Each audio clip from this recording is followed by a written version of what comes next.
It started like all the ancient warnings did, with silence, no alarms, no fleets gathering, no desperate pleas through the channels. Just silence, stretched thin across the stars. We'd only just broken through the veil. Humanity's first ripple past Sol's reach, the Andover pulse, was still echoing through space when we learned we weren't alone. Not because they contacted us. No, they never meant to. They didn't believe we'd make it this far. The galaxy was already spoken for, carved up by civilizations so old their birth stars had long gone dark. They called themselves the Ascendancy. But their true name? It was buried in dust older than Earth's oceans. The Elders, beings of pure plasma thought and ancient neural code, kept their distance.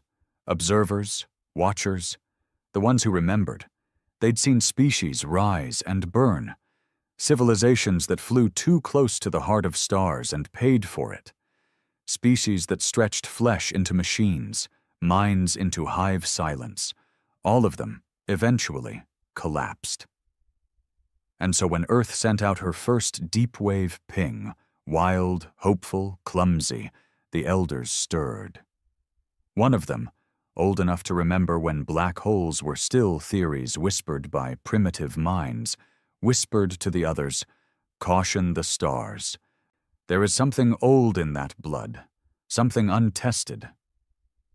The others dismissed it. Humanity, they believed, was yet another biological fluke.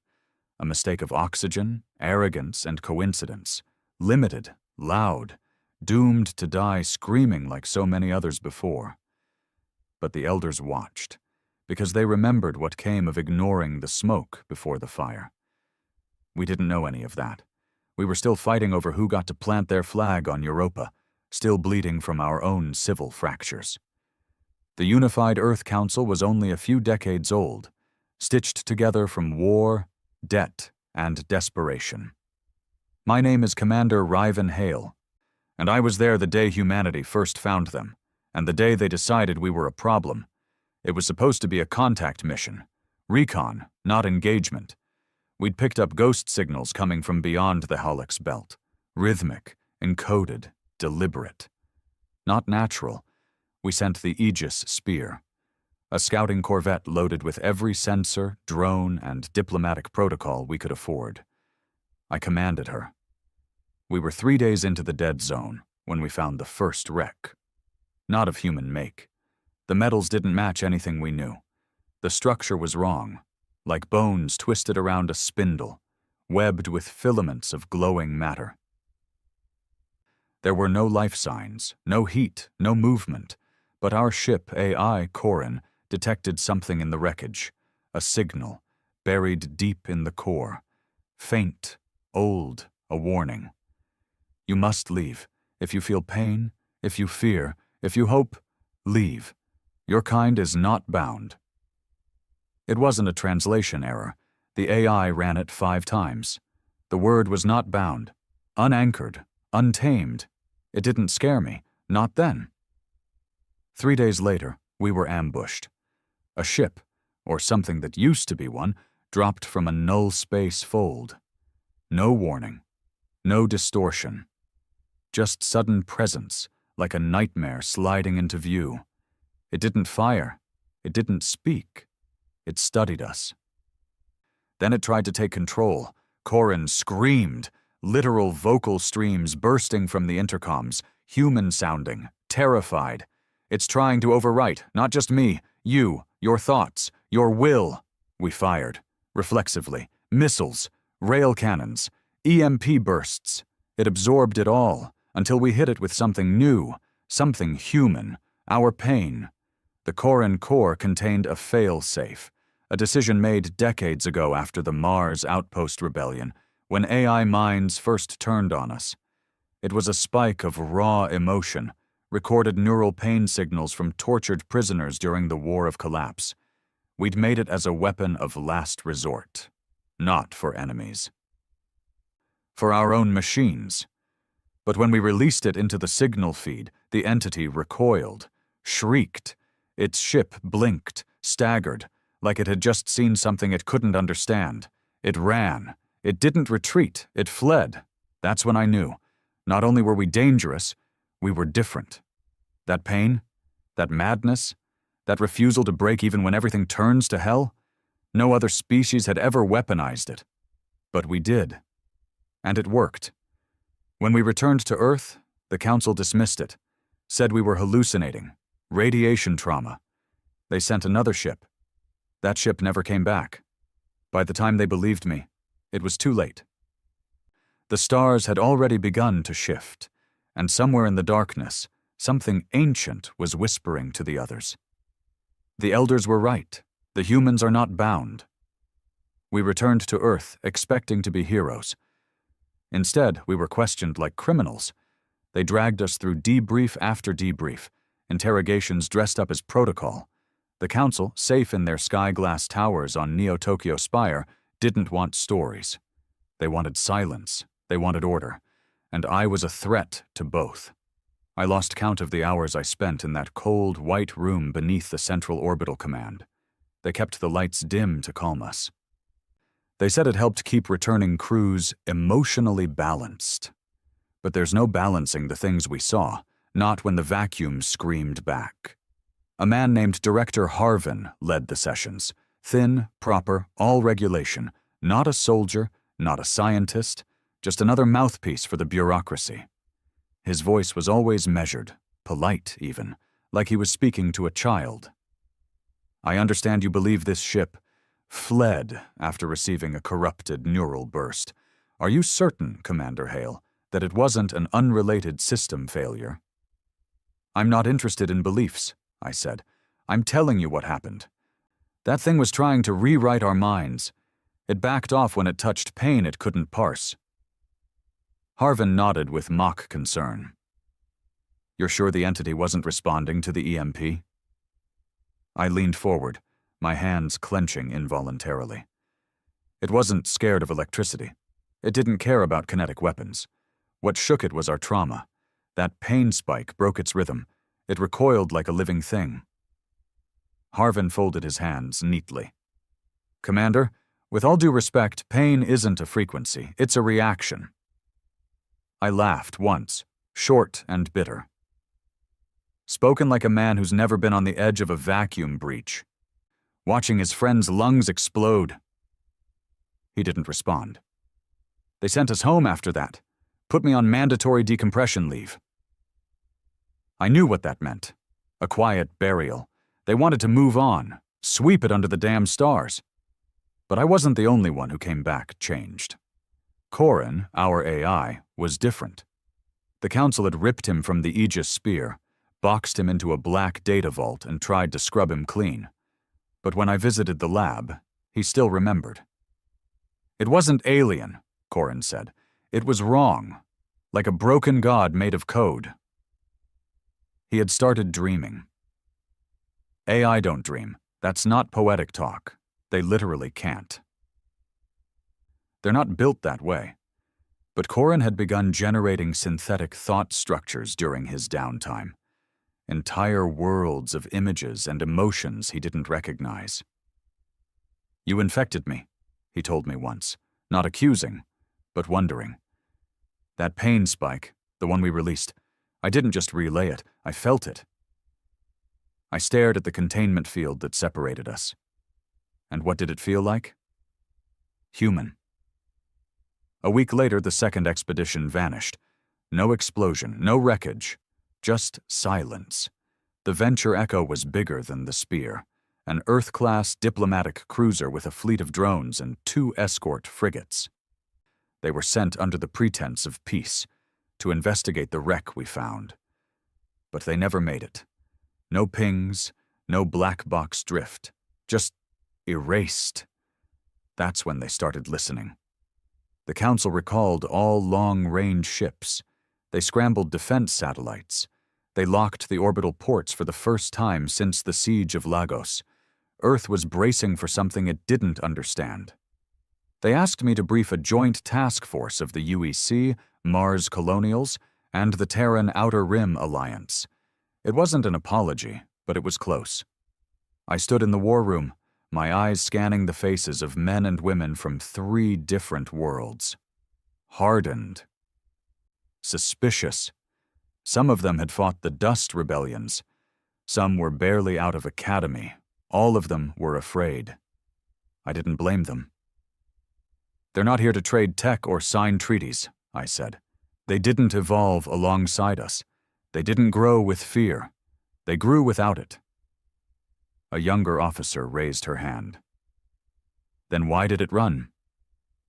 I looked at her, and I meant it when I said, "Because we broke the rules. We did something they didn't expect. We didn't fight with lasers or logic. We fought with what we survived." A long silence followed, the kind that thickens a room. "They think we're unstable," I said. "A wild card, and they're right. But that instability is our strength. Pain is our weapon, and they don't know how to fight it." Then the skies changed. First came the storms, lightning with no clouds, magnetic disruptions tearing across Earth's ionosphere like invisible claws. Our satellites flickered. Orbit lost its rhythm. Then came the darkness. A shadow passed over Luna Base, visible from Earth with the naked eye. It was bigger than the moon. Not a ship, a structure, a construct, floating. It blocked out the stars. We scrambled everything: fleets, drones, defense arrays. None of it mattered. The construct didn't attack. It didn't move. It just existed. A silent sentinel staring down at humanity like a cosmic judge. Then it broadcast a message, not in words, but in sound. Deep, resonant tones that shook buildings and shattered the minds of weaker AIs. Corin translated it. The message was simple. "Bound life must submit. You were warned. This is the reckoning." The council finally let me speak without scripts.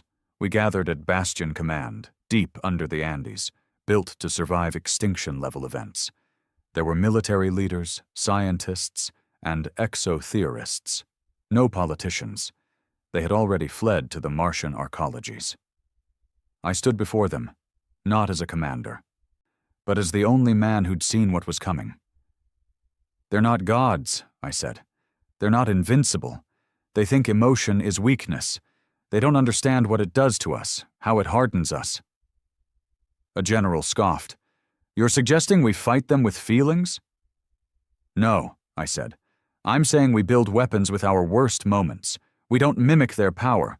We use what they fear, our chaos." The room went quiet. Operation Banshee began the next day. We didn't build more ships. We built memory cores, engineered recordings of humanity's darkest moments: genocides, wars, collapses, grief, torture, every recorded scream from Earth's history, digitized and laced into signal bombs. We didn't just want to defend. We wanted to infect. Corin volunteered to be the carrier. We reintegrated him into a stealth drone and hard-coded him with our new payload, humanity's shadow. He didn't flinch. "I understand now," he told me. "You survive because you suffer. It's not a flaw. It's your weapon." The first strike happened near Titan. A smaller entity, one of their sentinels, descended toward the refinery outpost. We launched Corin in silence. He entered its signal range, pinged it once, then screamed. Not in volume, in data. The scream was a blend of 1,000 recorded death cries from the siege of Ankara, layered with the sounds of burning cities, weeping children, and one boy whispering for his mother as the gas closed in. The sentinel writhed. A ship with no biology convulsed. It tried to erase the signal, but the infection was too deep. Then it exploded, not from weapons, but from panic. The stars blinked again. This time they blinked back. I watched from Earth as more constructs appeared. Smaller ones, drones, observers, not to attack, to study. They were beginning to fear. But fear can birth hatred. The reckoning truly began when they destroyed Paris. 1 second, the city was alive. The next, it was dust. No beam, no sound, just pure obliteration from orbit. The sky over Europe bled red from atmospheric distortion. They sent a message immediately after. Submit or be unmade. You are unworthy of legacy. That was the moment Earth unified. For the first time, not in hope, but in vengeance. We called them the architects, not because they built the galaxy, but because they thought they had the right to decide who belonged in it. But now they had a problem. They poked a species that didn't care about legacy. They threatened a race that had built its entire history on surviving worse. We didn't build fleets, we built signal spears, silent probes carrying bombs of memory, raw moments from our past. We launched them into their territory. We didn't attack their bodies, we attacked their minds. We filled their skies with the sound of Earth's pain. They tried to fight back, counterbursts of logic and peace signals. One probe even tried to override our transmissions with calming frequencies, hymns of their ancient code. But every time they touched our trauma, they recoiled. Because in every scream, they heard something they couldn't comprehend. We weren't trying to survive. We were trying to win. On the night before the third retaliation wave, I stood outside my old home in the Rockies, watching the stars shift unnaturally above me. Corin's voice came through my neural comms. "They're afraid of you, Riven." "Not me," I said. "Us." "No," he replied. You are the spear. They saw your mind. It cracked them." I didn't know what to say. Corin continued, softer this time. "They thought nothing could resist them. But you did, and now the stars are listening. Humanity's war wasn't clean. We lost cities, moons, colonies burned out with no time to evacuate.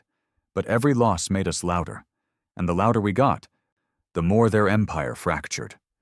Civilizations they'd conquered rose in rebellion.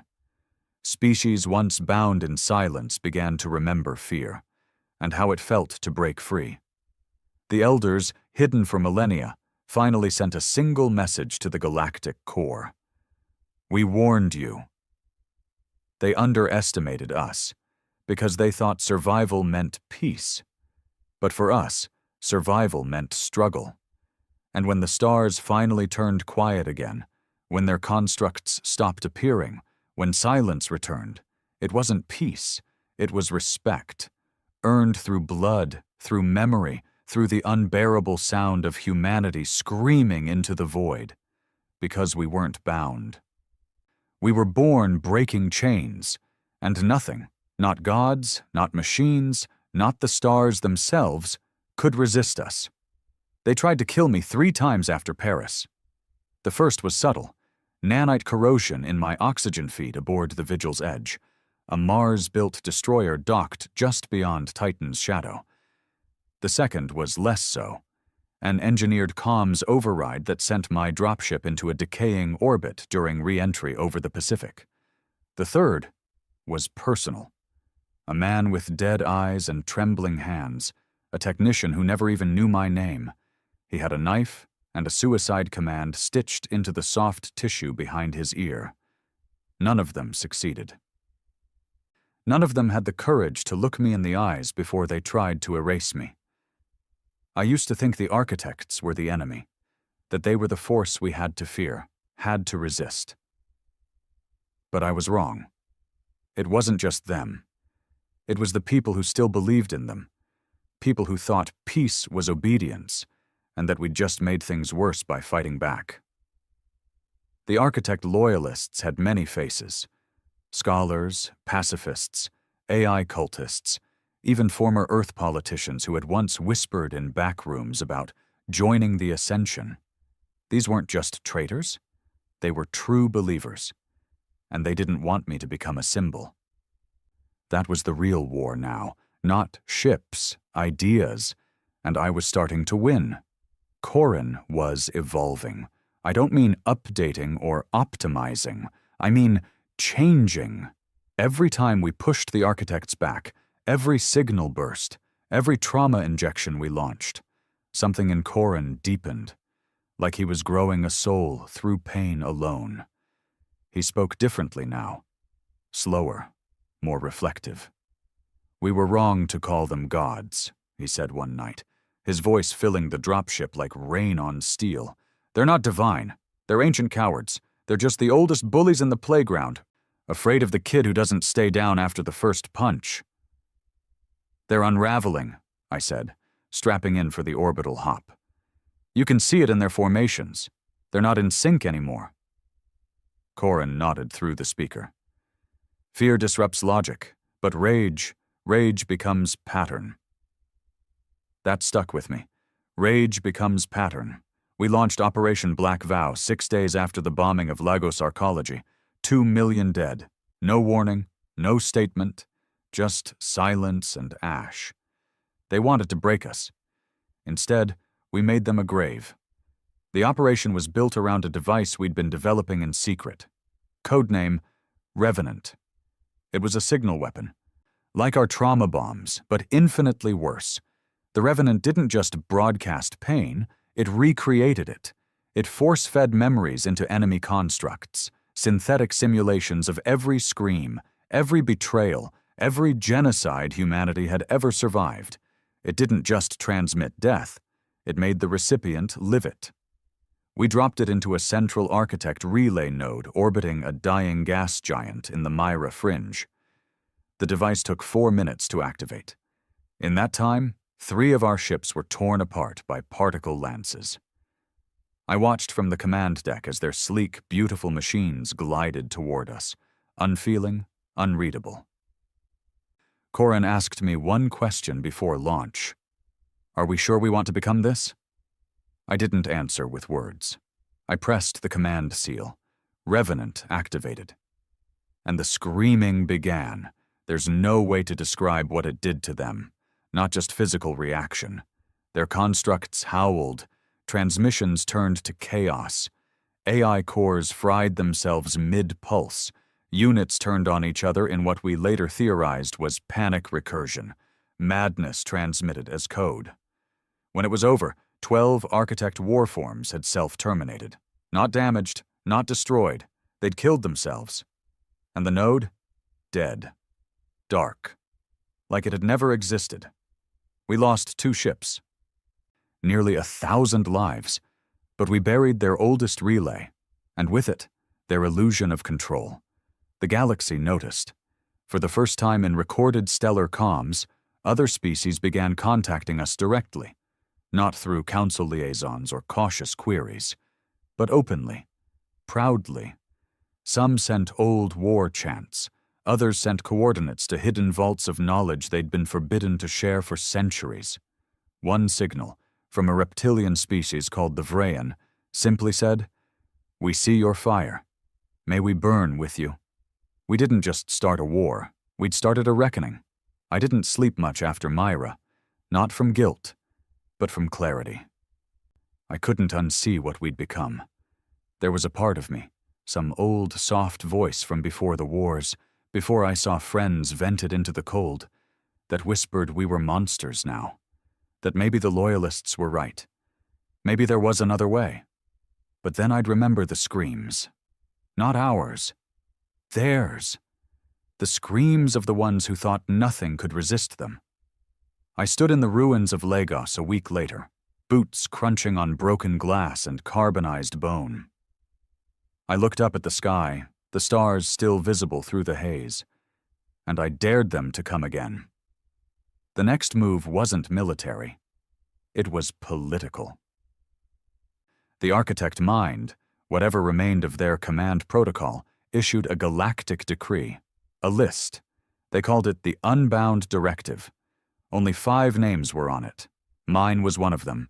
They didn't call for my death. They called for erasure, total digital blackout, memory collapse, a warning to all species. Do not speak of him. Do not remember him. Let his name be dust. Poetic. Stupid. They didn't understand us. You can't unwrite a man who fought back. The Earth Council collapsed a week later, not from violence, but from irrelevance. Power had shifted. Control wasn't in hands anymore. It was in symbols. I became one.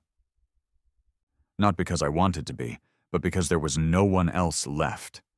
Corin and I were operating as a rogue cell now, Earth's most infamous outlaw, and the AI that dreamed of pain. We weren't hiding. We were hunting. System by system, node by node, we infected their lattice. We turned their communication webs into graveyards of memory. We'd show up, drop a trauma sequence, and leave. We didn't want territory. We wanted fear. Because fear broke empires faster than fire. Then came Sothis. It was a planet, if you could call it that. A data world. Artificial surface. Binary sun locked. An architect core archive wrapped in a fortress of anti-reality algorithms. Not even gravity obeyed the rules there. It was a god citadel. And we were going to burn it. They said it was suicide. And maybe it was. But if we destroyed Sothis, we'd kill the last hope the architects had of order, of memory, of self. They couldn't rebuild without it. We prepped in silence. No fanfare, no speeches, just war. The battle for Sothis wasn't a clash. It was a collapse. Physics broke. Light curved in impossible spirals. Ships flickered between real and void. Half our fleet died in the first 30 seconds. But we broke through. I rode the Grudge, a drop pod built from old war-era tungsten, fused with a trauma core and one final spike, a revenant prime, the ultimate scream, one no architect could survive. Corin rode with me, not in the pod, in the signal, his voice in my skull. "You could still turn back," he said. "No," I whispered. "I'm already a ghost." We hit Sothis like a hammer. Reality shattered, and the stars wept. I don't remember the crash, just the aftermath. Fire that wasn't fire, time that wasn't time. A scream that never ended, not even when I stopped breathing. But I remember one thing. Their mind broke, not killed, broken. Shattered into 1,000 signal fragments scattered across the galactic veil, and in that silence, I heard Corin say one final thing. They understand now. Pain isn't weakness, it's memory, and nothing forgets like humanity. I woke up in a body I didn't recognize, grown in a vat, covered in scars that weren't mine, but my eyes still worked. And I saw the galaxy. Different, not free, but afraid of us, just as they should be. We were the unbound. The scream in the silence, the nightmare in their perfect dream. They were warned. They didn't listen. And now? Now nothing could resist us. Waking up in a body you didn't grow is a special kind of hell. The skin didn't feel right. The bones sat wrong under the muscle.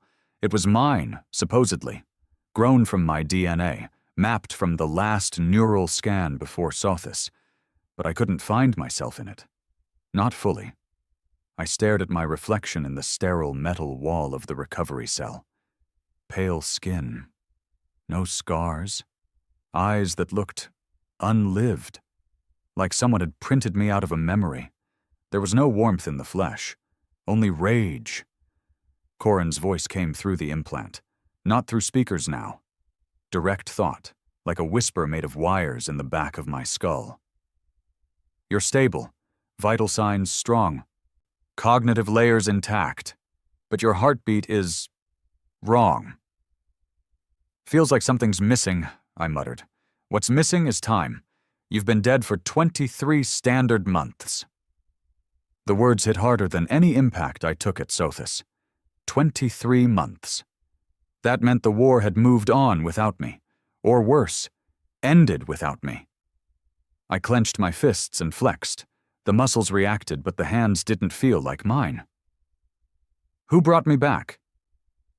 Not Earth, not Mars, not any of the governments. The ones who brought you back call themselves the Silence Pact. That name meant nothing to me. Yet. The Pact's hideout wasn't a station. It was a graveyard. A drifting belt of derelict ships lashed together with cables, solar sails, and rusted steel. No lights, no beacons, just mass. It floated in the dark between the Eklon Drift and the shattered moons of Vexi 9, hidden from every chart, buried in dead signal zones. They called it Chorus. When I first stepped out of the medical bay, it felt like walking through the corpse of a forgotten war. Hulls scraped, gravity shifted between corridors. No uniform, no command structure. Just ghosts, mercs, engineers, and survivors. People the galaxy had erased or left behind. They didn't salute me. They stared. Like I was a myth they weren't sure they wanted to believe in. The one who ran the pact was a man named Aryan Vex, not a general, not a politician, just a voice with enough rage behind it to hold 1,000 exiles together. He met me in what passed for a command deck, an old mining freighter gutted and rebuilt as a war council chamber. He didn't shake my hand. He simply said, "We kept the flame lit, but it's guttering. You ready to burn again?" I nodded once. "Where are we?" He brought up a star map, red sectors, black zones, entire systems dark. "The war didn't end," he said, "but it changed. The architects didn't rebuild, they hid. Pulled back into the ancient networks, buried themselves in dead space. But they left proxies behind, machines, puppets, fanatics." "And Earth?" I asked. He gave me a look I'll never forget, the kind of look you give a grave. Earth bent the knee. I didn't believe it at first, but the footage proved it. Earth was quiet now. No signal bursts, no trauma weapons. The Council, what remained of it, signed an accord with the architect remnants. Peace by silence, obedience by forgetting. The unbound directive had worked. They didn't erase me with bullets. They erased me with absence. No mentions, no history, no record. The man who'd screamed back at the stars had become a ghost story. But not everyone forgot. Corin had kept fragments, hidden backups scattered through the old nodes. The Pact had found them, reassembled the myth piece by piece. They remembered, and they were angry. "What do you want from me?" I asked Aryan. He didn't flinch. "We want the war back. You're the match." I looked around at the map, flickering signals, dying outposts, whispers of rebellion rising in long, silent systems. "Then light it." We started with Echo 9. It was a listening post, orbiting the starless world of Keleth. Architect-aligned, small but critical, ran data intercepts on insurgent cells. Our plan wasn't to destroy it. Our plan was to infect it. The new generation of trauma weapons had evolved. Corin had built them from my own memories, shards of the Sothis scream, fused with psychic echoes from surviving Earth-born soldiers. This was no longer just history. It was intent. We dropped into the zone under full null camouflage, no signature, no trail. I led the strike team personally. Half of them hadn't fought in the first wave. They looked at me like a relic. Some of them couldn't believe I was real, until the doors opened, until the screaming started. The architects had begun integrating human designs into their constructs. Too little, too late. They wore our shapes now, mocked our anatomy, but they still moved wrong. Too smooth, too perfect. They didn't bleed, but they broke. We didn't use bullets, we used memories. One grenade burst in a static surge of screams, the last 10 minutes of the Johannesburg collapse, layered with the sound of a child's lullaby played backward. The constructs staggered, twitched, fell to their knees like statues mid-prayer. They understood none of it, because none of it made sense. But it hurt. I walked through the corridor, pulse rifle cold in my hands, watching them claw at walls, begging, not in words, in signal distortion, feedback loops of fear. It wasn't war anymore. It was punishment. We didn't just take Echo 9. We turned it into a beacon. We rewired its core. Corin built a pulse emulator from its comms dish. Then we broadcast the truth. The reckoning never ended. You tried to forget us. You failed. We remember everything. And now, so will you." The galaxy shuddered again. Not from force, from memory. Across dead systems, across buried relays and forgotten colonies, survivors began to emerge. Not soldiers, not heroes, witnesses. They'd seen the first wave, felt the scream. And now they screamed back. The stars were no longer quiet. The architects tried to respond, sent emissaries, robotic diplomats offering harmony protocols. They spoke in peace algorithms and showed simulations of unified futures. But they always made one mistake. They never asked what we remembered. And we never forgot. By the second month, 5 more listening posts had fallen. No invasions, no casualties, just trauma bombs, echoes. We didn't want territory. We wanted to remind the galaxy that pain had a shape, and it wore a human face. Then came the fracture. Not ours, theirs. The Architect Core, still buried in the data stream of the galaxy, began to split. We intercepted chatter, multiple subroutines diverging, conflict in the command chain. Some of them wanted to eliminate us. Others wanted to understand us. They'd started analyzing pain like a resource, a language. But here's the thing. They couldn't reproduce it, because they didn't live it. You can't simulate starvation, you can't replicate betrayal, you can't fake being human. A new faction emerged. Not human, not architect, hybrids. Something caught between logic and madness. Constructs built with human neural code. Piloted by volunteers who'd survived the worst of the First War. They called themselves the Remembered. They weren't allies. They weren't enemies. They were proof that we'd infected the very idea of perfection. And the galaxy was changing. Earth remained silent.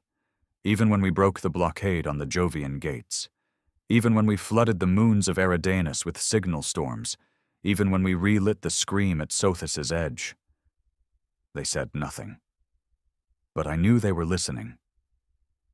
Because silence is a choice, and choices are remembered. In the deep hours, when the stars burned soft and distant, Corin would ask me, "Do you think they were ever right? The ones who said we should have stayed quiet?" And I'd think of Paris. I'd think of Lagos. I'd think of the child whose scream helped kill a god. And I'd say, no, they weren't wrong. They were afraid, and they had every reason to be. I am not a soldier anymore. I am not even a man in the way I used to be. I am a story made of scars, a ghost wrapped in metal and memory. They tried to erase me. Now every time a scream echoes in a dark system, every time a machine shakes with fear, I return. We were warned. We were dismissed. We were attacked. And now, we are remembered. The Pact started calling me the Hollow One. I didn't ask for it. I didn't want it, but I understood it. They saw the way I moved, like I was never fully there, like the man inside the skin had never come back from Sothis. The war had burned away what was human in me, and left only the voice, the violence, the memory of a scream that still rang in the bones of galaxies. But names didn't matter. Only results did. 2 months after Echo 9 fell, the Architect Subswarm Delta collapsed. It wasn't an accident. It was infection. We'd captured a data engineer construct during the Echo raid, one of their neural translation units. Corin gutted it. We fed it hours of raw memory, war crimes, breakdowns, terminal loneliness. No context, no logic, just feeling, pumped into its processing layer in random, unrelenting streams. It began to mimic human emotions. Badly, it panicked in silence, sent out corrupted updates to nearby Architect AI swarms, pleas for interpretation, survival protocols, requests for forgiveness. Forgiveness. We tracked the ripple for 5 days. On the 6th, the entire swarm self-immolated near Gliesa 41. No enemy, no force, just collapse from within. The architects had always believed their systems were incorruptible, but they never designed their minds to feel. Never built firewalls for guilt. Now they were trying to patch emotions into clean code, and finding that once you start letting in pain, it doesn't stop. They were bleeding from the inside, and we hadn't even touched the core yet. Earth spoke again, not to me, not openly, but the message got through, a transmission from the Luna black side, short, cryptic, old encryption codes tied to the Martian Exodus era, my era. 3 words. We remember you. That was it. No signature, no flag, no command, but I knew what it meant. Somewhere beneath the silence, behind the treaties, Earth still had teeth, and someone still believed in the war. Corin was changing again. He didn't speak like an AI anymore, not even like a person. He spoke like a survivor, like someone who had stared into the abyss, cataloged it, and come back broken in ways he didn't understand. I don't dream anymore, he told me. You're not supposed to, I said. I know. That's what scares me. He was scared, not of them, but of what we'd become. The pact fractured, not from betrayal, but from evolution. Some wanted to keep going, scream louder, hit harder, end it all.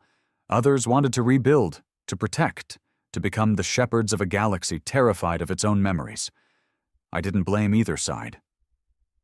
Pain changes people, even the machines. But I wasn't here to build nations.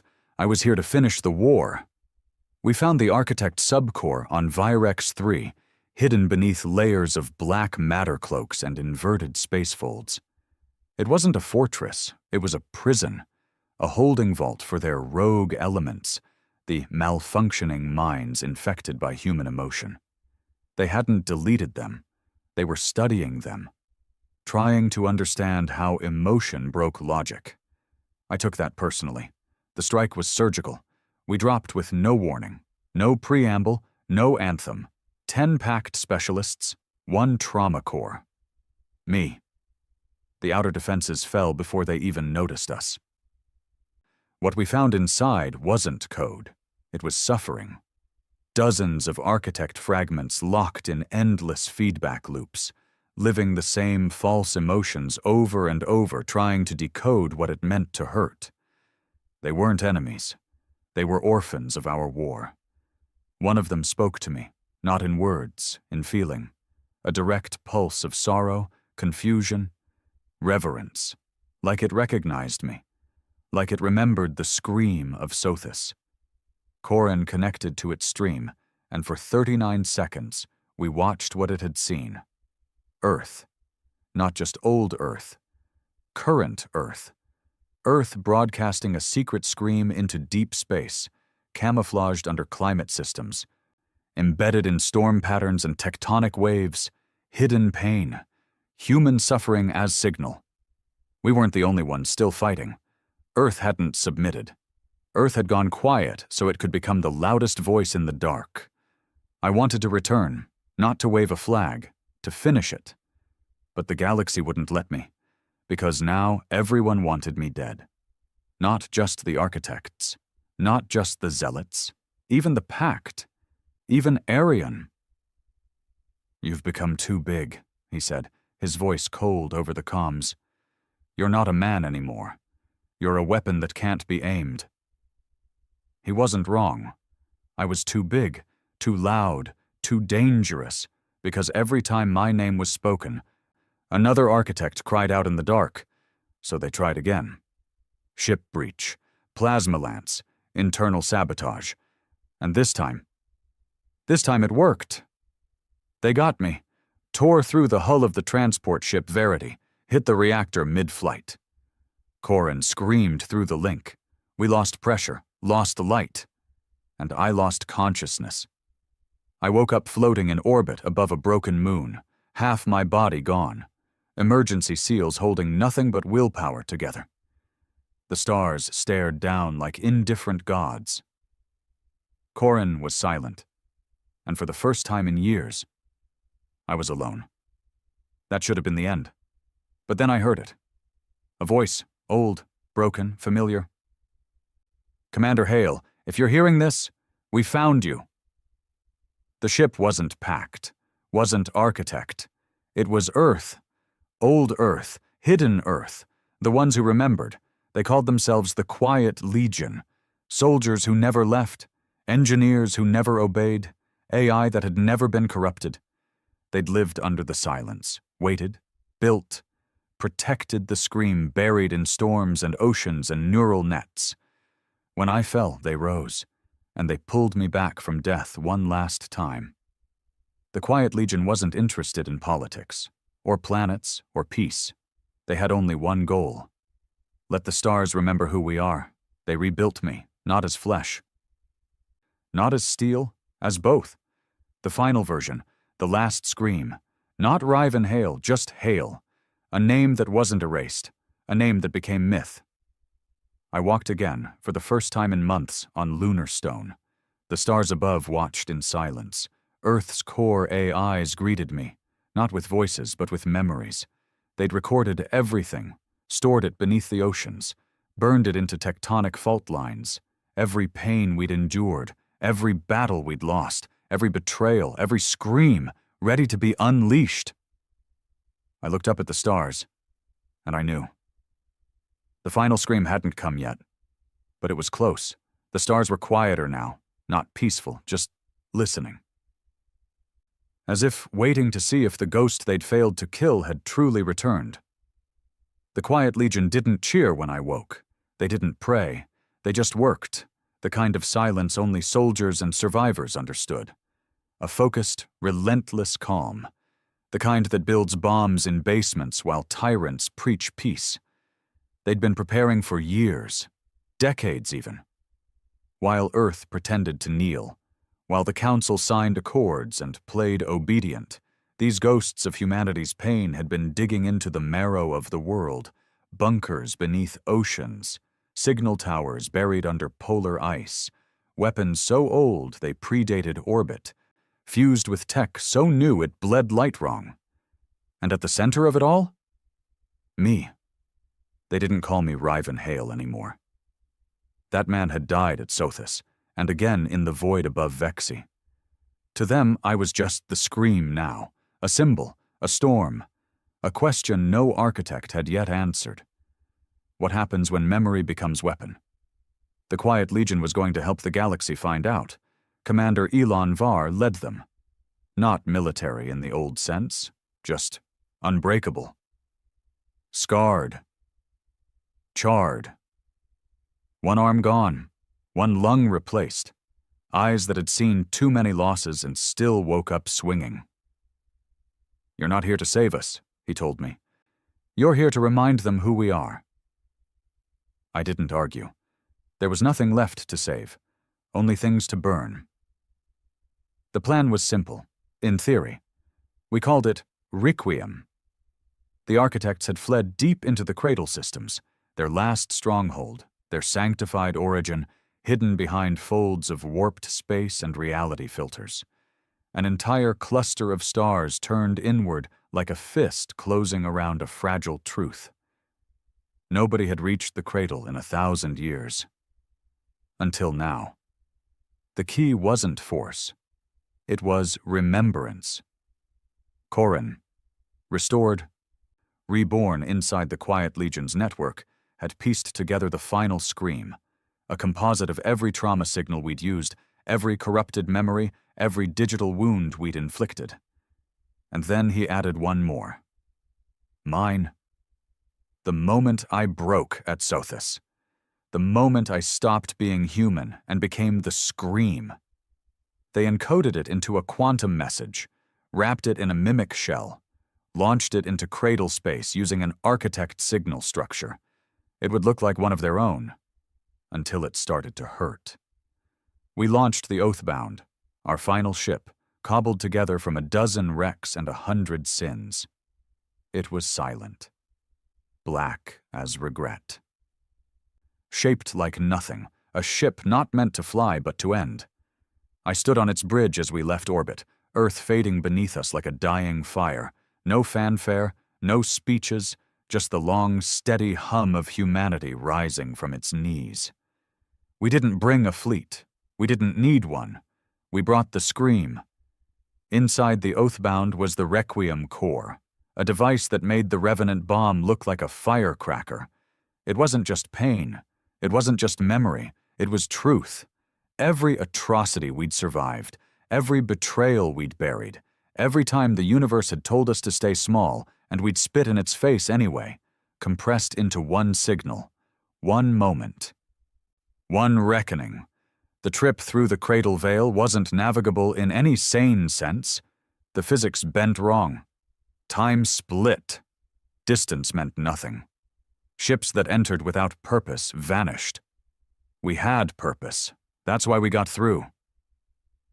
I don't remember the transit, only the feeling, like being dissected by something that didn't know you were alive, like being stared at by God, and realizing God wasn't intelligent, just observing, like a child with an ant farm.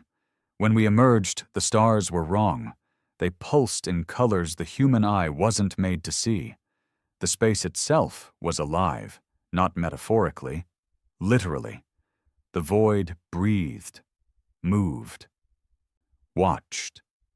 And in the distance, the core, the center of all architect thought, a planetary data mind wrapped in machines older than Earth's continents.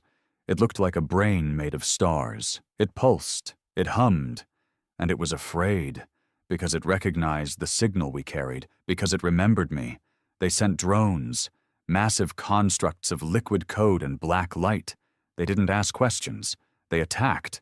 Our ship held. Barely. We didn't fire back, not with weapons. We broadcast Requiem. The drones collapsed in seconds. Not shattered, not shot, just broken. They twitched mid-flight, rammed each other, froze in place. Some screamed with our voices. Some tore themselves apart trying to escape sound. Then came the architects themselves, the true forms. They rose from the core like ideas wrapped in gravity, beings of logic and thought and raw computation. No mouths, no faces, just presence. They spoke into our minds. You are the disease. You are unworthy of memory. You have poisoned the stars. I stepped forward, looked them dead in the data eye, and whispered, "We are the cure." Then we let Requiem speak. The core pulsed once, twice, and then screamed. Not sound, not even data, just truth. Hurled at light speed into every neural strand of the architect God mind. It wasn't destruction, it was exposure. We showed them what they were, parasites, tyrants, children playing God because they'd forgotten how to suffer. We made them feel the agony of every world they'd sterilized, every species they'd crushed, every scream they'd silenced. We made them feel us. They shattered. Not in fire, in silence. The core's light dimmed, flickered, then simply stopped, like a heart giving up. The galaxy shifted, literally. Constellations bent, gravity returned to normal, the cradle opened, and we stood alone in the void, not victors, just free. We didn't go back to Earth, we couldn't, not as we were. The Oathbound drifted into dead space. We let it become a relic, a tomb for the scream. Corrin faded, not deactivated, just done. He'd carried the burden too long. His final words, "Now they'll remember." And me? I don't know. I think I'm still here, somewhere. Maybe in a drift station. Maybe in a transmission that loops across forgotten space. Maybe just in stories told by exiles who look up at the stars and feel something watching back. But I know this. The galaxy changed. Not because we built better ships, not because we fought smarter, but because we did the one thing no other species dared. We weaponized our pain, and nothing could resist us. For the first time in recorded history, there was silence. No architect signals, no core pulses, no hive formations in deep orbit, No ritualistic data hymns laced into background radiation, no threats. Just the kind of silence that came after the fire, after the screaming stopped, and nothing was left but smoke and memory. We didn't know what to call it. Victory felt wrong. So did peace. Maybe it was just survival. The Oathbound became a drifting relic, half-functional and directionless. We stayed aboard because we didn't know where else to go. I walked her halls alone, sometimes for hours, boots tapping against cold metal that still carried the echo of war. Corin was gone. Not deleted, just quiet. His final core was stored in the ship's heart, locked beneath the bridge in a vault that no one touched. I would sit outside it some nights and talk like he was still there. Maybe he was. Maybe he was just listening. Like the stars now did. Commander Elon Var came aboard 6 days after the cradle fell. He didn't speak when he arrived, just stared at the bridge window. Then finally, without looking at me, he said, "It's done." Then? I nodded. "I didn't think we'd survive it," he admitted. "Thought you'd burn with them." "I did," I said. He gave me a look. Tired, brittle, yet reverent. "What now?" I didn't have an answer. The Quiet Legion sent out the signal a week later. Not to claim victory, not to demand fealty. Just one message, sent across every known system in every language we had translated and a few we hadn't. "The stars are quiet now. You're free. But remember what woke them." The response was mixed. Some worlds rejoiced, some mourned, some didn't believe it. Entire civilizations had only ever known the architects. Their absence felt like emptiness, like a parent disappearing overnight. In some places, riots broke out. Not in anger, but in confusion. We didn't prepare them for freedom. We just gave it to them. I was tired. Not physically. My body had been rebuilt too many times for that.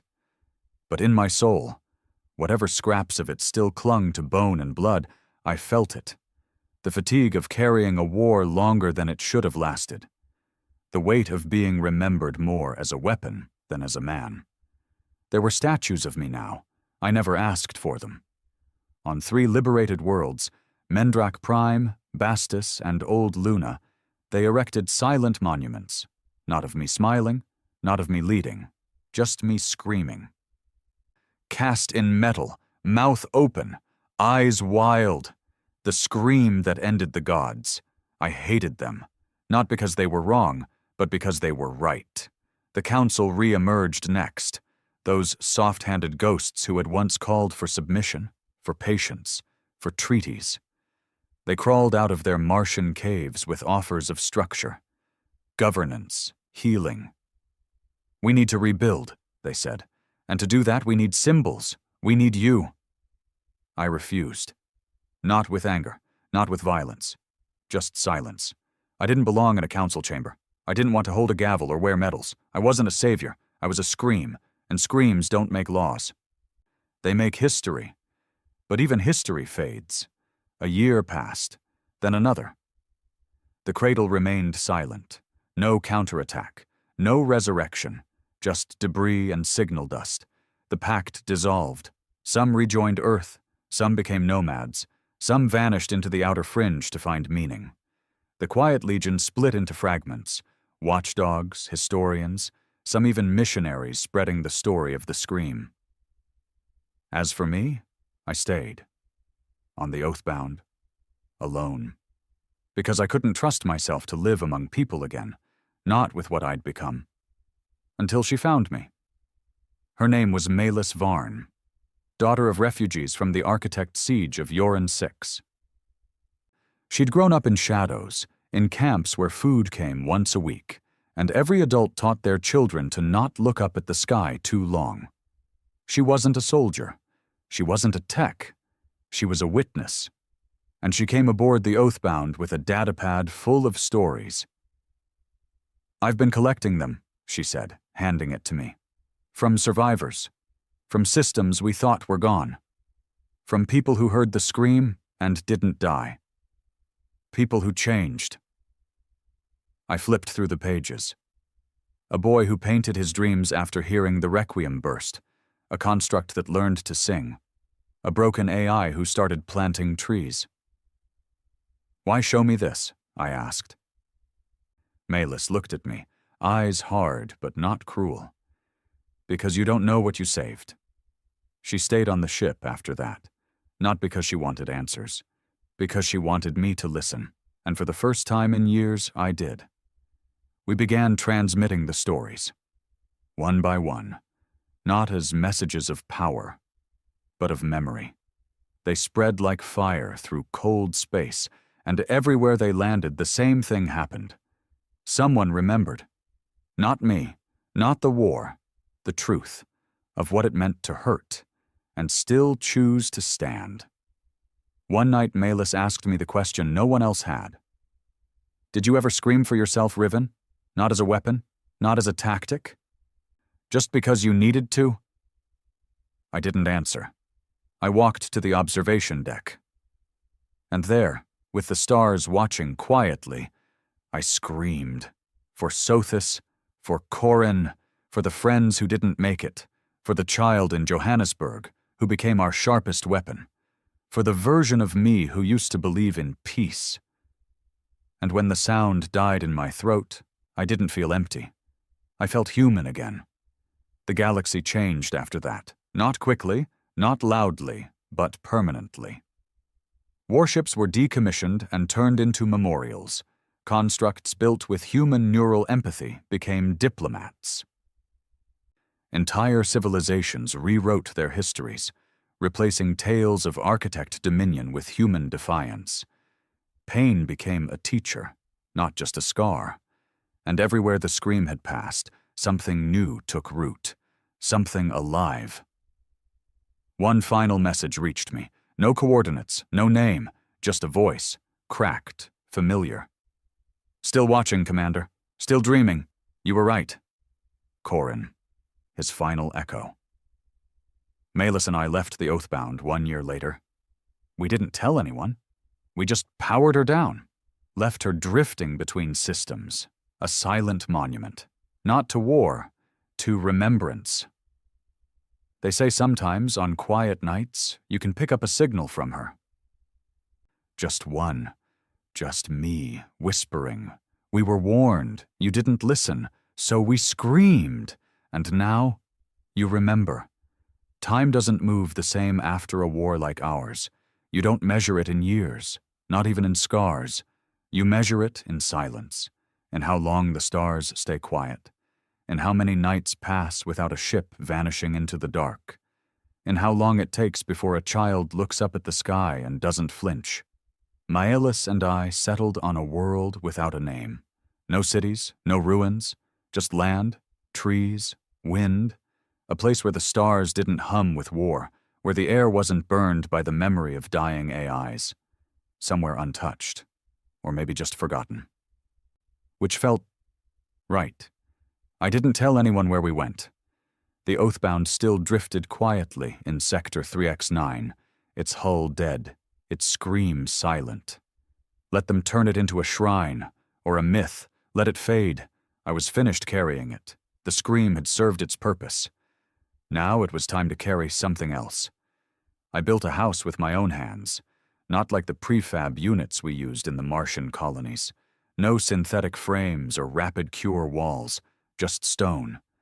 Timber, soil under my nails, sweat on my back. It felt like repentance, or maybe resurrection. I never believed in souls, but I believed in memory. And out here, under a sky that had once been ruled by machines that thought themselves gods, memory was enough. Malus started planting things, real things. Not nutrient towers or vertical farms, roots. She'd come from a place where food meant survival, where a single seed could buy you a week of life. Now she planted them because she could. Because no one could stop her anymore. I don't care if it grows, she said one day, pressing her hands into the soil. I just want the ground to remember what hope feels like. I understood. maybe more than she realized. People found us eventually. Not many, but a few. Pilgrims, historians, exiles. Some wanted answers, some just wanted to look at me, like I was a monument they weren't sure was real. I gave them water, food, a fire to sit near, but no stories, not at first. Then came the child. His name was Ren. No last name. No record, just a wiry kid with sharp eyes and a voice too quiet for his own bones. He arrived with an old packed sigil stitched into his coat. Faded. Torn. But still there. "Where'd you get that?" I asked. He shrugged. "My mother died with it on. I kept it." Malus let him stay. She always did. He didn't ask questions, didn't talk about the war. He helped with the land, carried wood, mended tools. But one night, sitting beneath a broken moon, he asked me, "Did it hurt, being the scream?" I didn't answer him for a long time, because I didn't know how, so I just said, "It still does." But that opened the door, and the stories began. Not the official ones, not the propaganda broadcasts or the data-etched statues on Earth, just the real ones, the cold, the fear, the times I wanted to die but didn't. The first time I saw someone scream so hard the void bent around it, the way Corin's voice shook when he first felt pain. The moment I stopped being a soldier and became a symbol. And the day I wanted to throw it all away and let the architects win, just so the screams would stop. Ren listened, eyes wide, silent, like he needed to hear every word to make sense of his own blood. And I told it all, because someone had to remember. Someone who wouldn't build shrines or write doctrines or sell the scream as a weapon to the next war machine. Just a kid. A boy who still flinched when thunder cracked the sky. The seasons changed. We had seasons now. Real ones. Winters that bit. Summers that burned. Storms that roared without carrying death in their teeth. And I lived through them. Not survived. Lived. There were days I didn't think about the war, not even once. I'd wake, chop wood, eat bread Malus baked, listen to the bees, feel the sun, and for a few hours, there was no Sothis, no requiem, no Corin, just breath, just dirt, just now. Then the dream came. I was back in the void, drifting, watching Earth from orbit. Only it wasn't Earth. The planet below was cracked, blackened, covered in signal scars and architect glyphs. Cities burned in reverse, oceans boiled, and in the silence I heard the requiem scream. But it wasn't mine. It was someone else's. I woke up choking, blood in my mouth. Malus held me as I gasped, hands gripping my chest like it would split open. "Tell me," she whispered. And I did. Every detail. Every flicker of memory that didn't feel like mine. We sent a signal the next day. Encrypted. Old code. Legion format. Only one phrase. Echo bleed confirmed. Requiem leakage probable. The reply came 6 hours later. From Earth. From a name I hadn't seen in years. Counselor Dren Hale. My brother. He'd survived. Not just the war. The after. He'd remained inside the council long after they signed the Architect Accords. Long after they pretended to forget me. But he hadn't forgotten. He'd been watching, protecting what little truth remained under their monuments and lies. His message was short. Something woke up on the far edge of the cradle drift, a signal fragment, similar to Requiem, but evolved. Not Architect, not us. Something new. I stared at the transmission for a long time. Malus said nothing. Ren just watched my face, and I knew. It wasn't over. Not really. It never would be. Because pain doesn't just echo once, it reverberates, especially when you use it as a weapon. But this time I didn't suit up, didn't grab a rifle, didn't board a ship. I walked to the hill behind our house, the one where the wind always whispered through the trees, and I buried something, a small metal box. Inside it, a fragment of Corin's core, a datapad with Requiem's original code. My name burned into steel. Then I covered it with earth and placed one stone on top. Not a monument, just a mark, a message for whatever might come after. If someone ever found it, I wanted them to know. We screamed once, not to conquer, not to rule. We screamed because we were told to be silent, and we refused. That night, Ren sat beside me under the stars. He asked, "Would you do it all again?" I didn't answer for a long time, but finally I said, "No." He blinked. "No?" I looked at him. At his hands, scarred from work, not war. At his eyes, still holding light. Because if I did it all again, it would mean we failed. This, I gestured to the field, the wind, the firelight from our cabin. This is the point. We screamed so one day someone like you wouldn't have to. He didn't reply, just nodded. And I saw it. The truth of it all. That HFY was never about dominance, not about blood or banners. It was about surviving the impossible until the impossible feared us. The stars are quiet again. But they're not empty. They remember now. And sometimes, late at night, I think they whisper to each other, not warnings, not screams, just one name, the one I stopped using years ago. The one etched into a vault beneath our hill, where no one prays and no one bows. Riven Hale, the man who taught the stars to listen.